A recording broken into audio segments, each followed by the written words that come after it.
The old suitcase hit the ground, and the front door slammed shut. 25-year-old David stood in the rain, staring at the house that had been his family home for as long as he could remember. "Please," he shouted, pounding on the door. "Please open the door." There was no answer. A few seconds later, his stepmother's voice came from inside. "I told you to leave and never come back." David swallowed hard. "I have nowhere to go. That is not my problem. This is my father's house. It belongs to me now. You can't do this. I already have." Silence followed. Then she shouted one final sentence. "You're not my son." David slowly stepped away from the door. Rain soaked his clothes as the small suitcase rested beside his feet. Only 6 months earlier, his father had been alive. Now he had lost both his father and the only place he had ever called home. If you believe God never forgets those who suffer, subscribe to the channel, like this video, and comment, never give up. Just a few months before that heartbreaking night, David's life had been peaceful. His father wasn't wealthy, but he owned a small neighborhood garage where he repaired cars. David worked beside him every day. The two of them dreamed of expanding the business into something much bigger. One day, his father often said while tightening a bolt beneath an old pickup truck, "This garage will become your company." David would smile, "And you'll be the one giving orders." His father laughed. "No, I'll just sit back and watch you succeed." Neither of them knew those conversations would soon become memories. One afternoon, while working beneath a customer's vehicle, David received a frantic phone call. "Come to the hospital," a neighbor cried. "It's your father." David rushed there as fast as he could. Doctors fought to save his father's life, but 3 days later, he passed away. The loss shattered David. At the funeral, relatives embraced him, while promising they would always be there for him. His stepmother even held his hands. "We'll get through this together," she whispered. David believed her. He had no reason not to. But after the funeral, everything changed. She stopped speaking to him with kindness. She refused to eat meals with him. She locked away his father's documents and business records.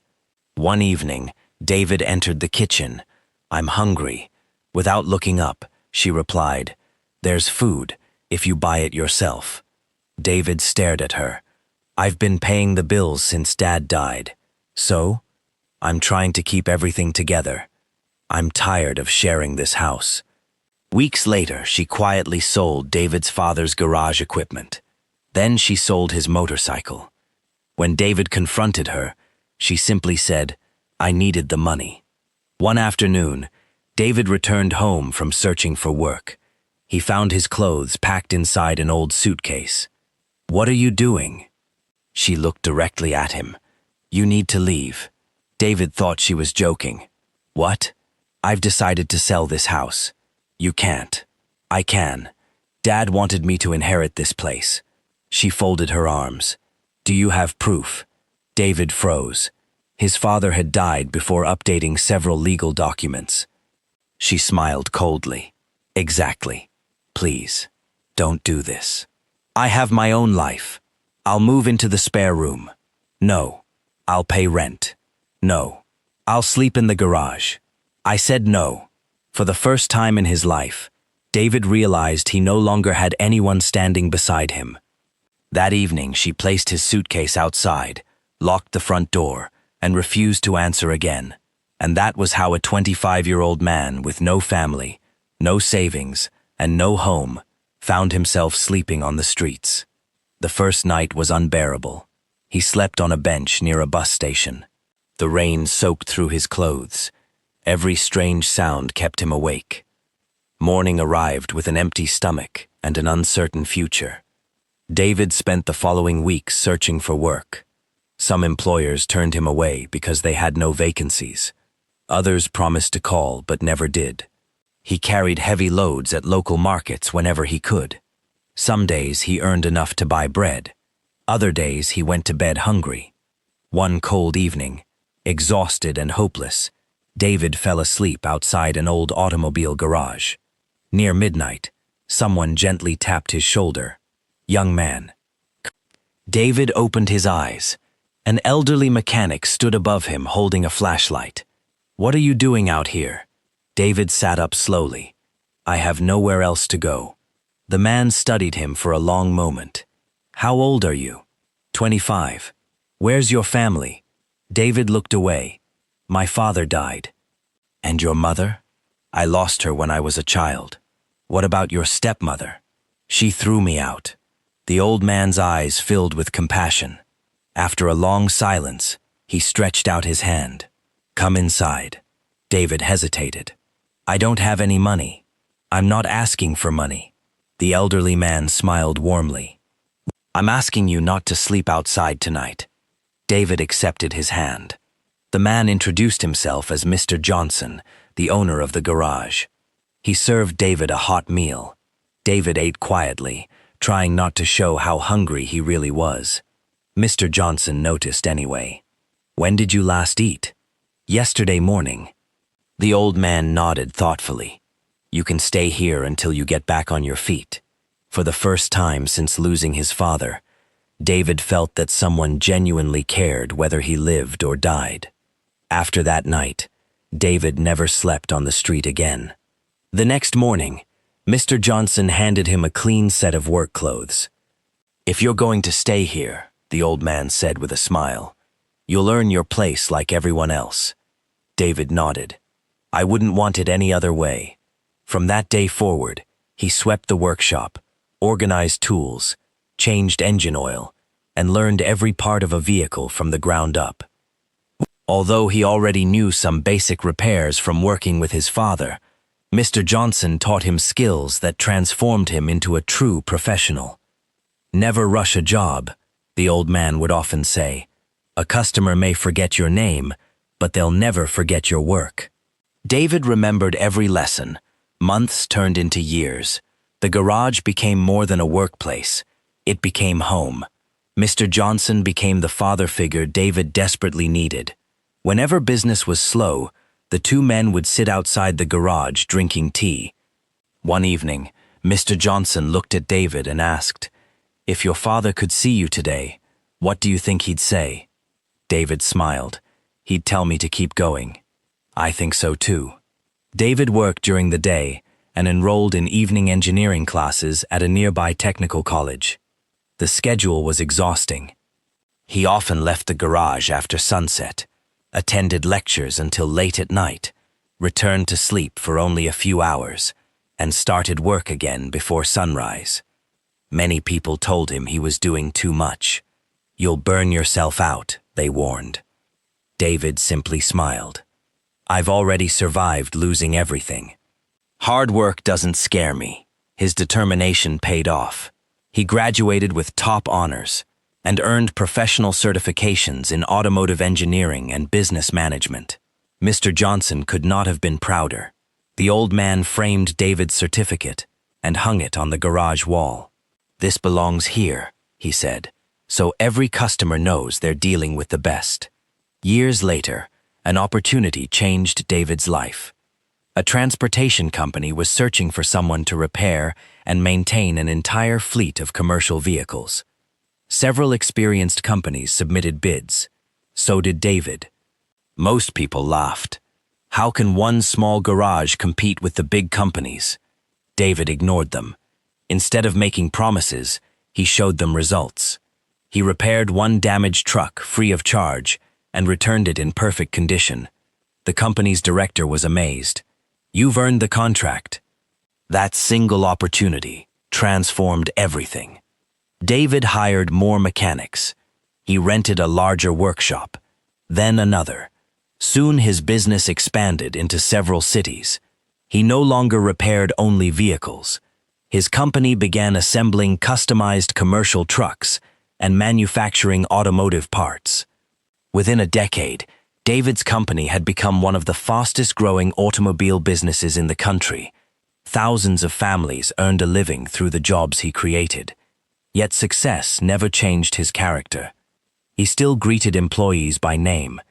He still visited workshops instead of hiding in an office. He still remembered the nights he had slept hungry. Whenever he saw a homeless person, he quietly stopped to help. Mr. Johnson watched everything with pride. One afternoon, the elderly man looked around the enormous factory. "I always believed you'd succeed." David smiled. "I only walked through the doors you opened for me." The old man laughed softly. "You've gone much farther than I ever imagined." As time passed, Mr. Johnson's health began to decline. He grew weaker each month. David took him to the best doctors, but age had caught up with him. One evening, David sat beside his hospital bed. Mr. Johnson smiled weakly. "You've become the son I never had." David's eyes filled with tears. "And you've been the father I needed." The old man reached for his hand. "Promise me something. Anything. When I'm gone, don't stop helping people." David squeezed his hand. "I promise." A few days later, Mr. Johnson passed away peacefully.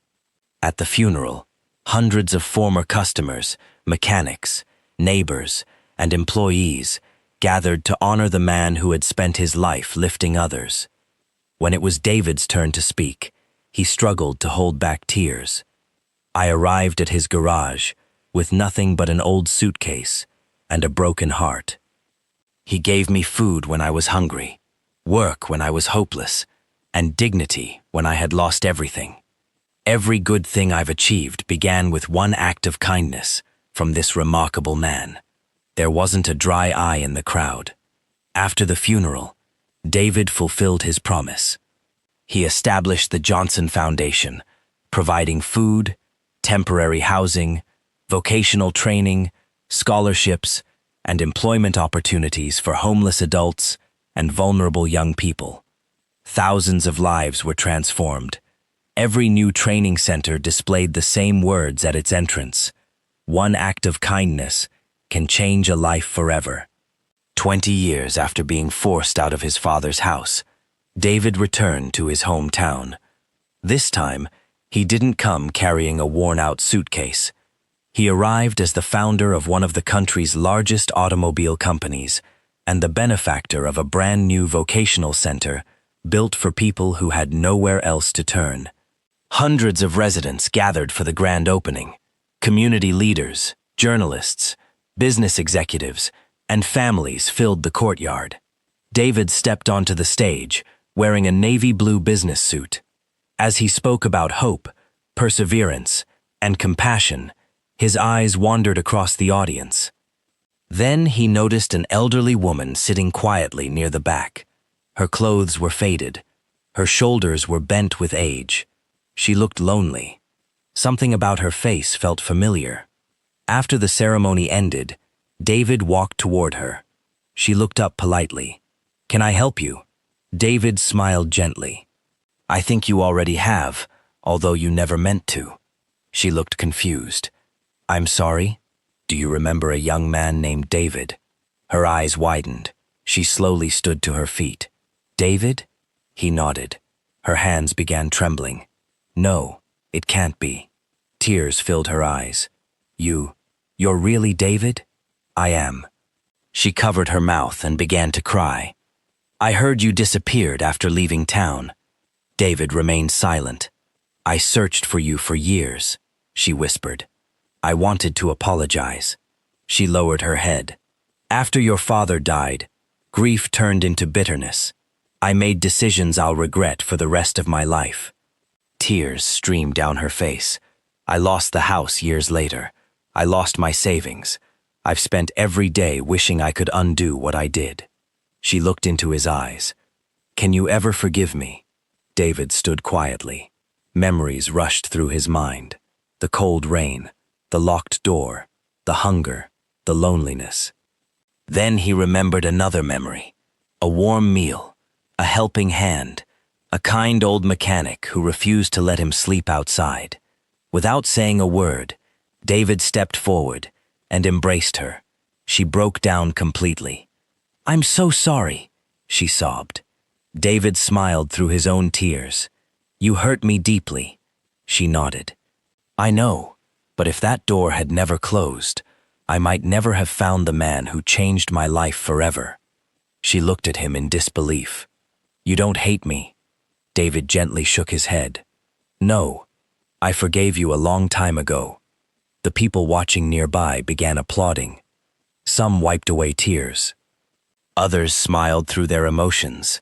David turned toward the crowd. "This vocational center isn't just a building," he said. "It's proof that no life is beyond hope. Sometimes the greatest blessing begins with the greatest pain. Never judge someone's future by their present circumstances." The applause grew even louder. Standing beside him, his elderly stepmother quietly wiped away tears. For the first time in many years, the burden of guilt she had carried began to lift. David had not only rebuilt his own life, he had broken the cycle of bitterness with forgiveness. And in doing so, he honored both the father who believed in him and the man whose kindness gave him a second chance. No matter how painful your beginning may be, God can still write a beautiful ending. If this story touched your heart, subscribe to the channel, like this video, and comment. God never forgets.